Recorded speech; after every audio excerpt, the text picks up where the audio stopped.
जिला श्रीनगर में Covid positive cases में लगातार गिरावट आने के बाद पिछले हफ्ते जो पार्शियल अनलॉक किया गया था, उन्हीं टर्म्स एंड कंडीशंस पर इस हफ्ते भी पार्शियल अनलॉक जारी रहेगा।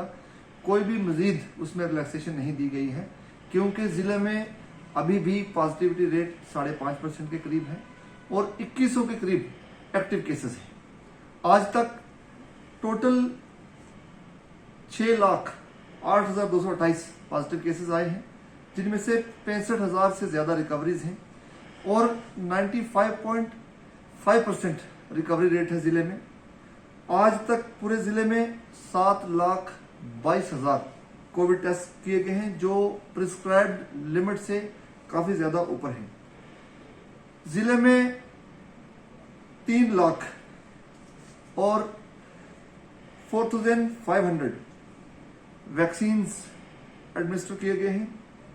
3,04,500 और वैक्सीनेशन मेला जिले के मुख्तलिफ जगहों पर कंडक्ट किया गया है। आज से शुरू हुआ है और आइंदा आने वाले दिनों में वैक्सीनेशन मेले की सूरत में मेगा वैक्सीनेशन कैंप्स ऑर्गेनाइज किए गए हैं और उससे काफी ज्यादा अच्छा पब्लिक रिस्पांस भी हमें मिला है। एक और अहम बात मैं ये बताता चलूं कि जिले में 104 कंटेनमेंट जोन्स हैं और जब तक किसी कंटेनमेंट जोन में सेटिस्फैक्ट्री वैक्सीनेशन लेवल अटेन नहीं होगा, तब तक कंटेनमेंट जोन को डिनोटिफाई नहीं कर सकते।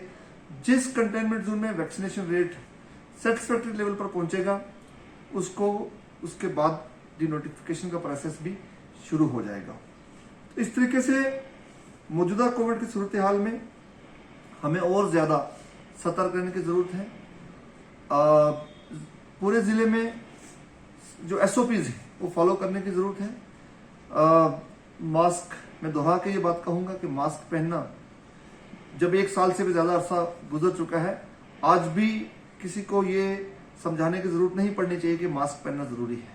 आज किसी को ये समझाने की जरूरत नहीं पड़नी चाहिए कि सोशल डिस्टेंसिंग प्रैक्टिस करनी है।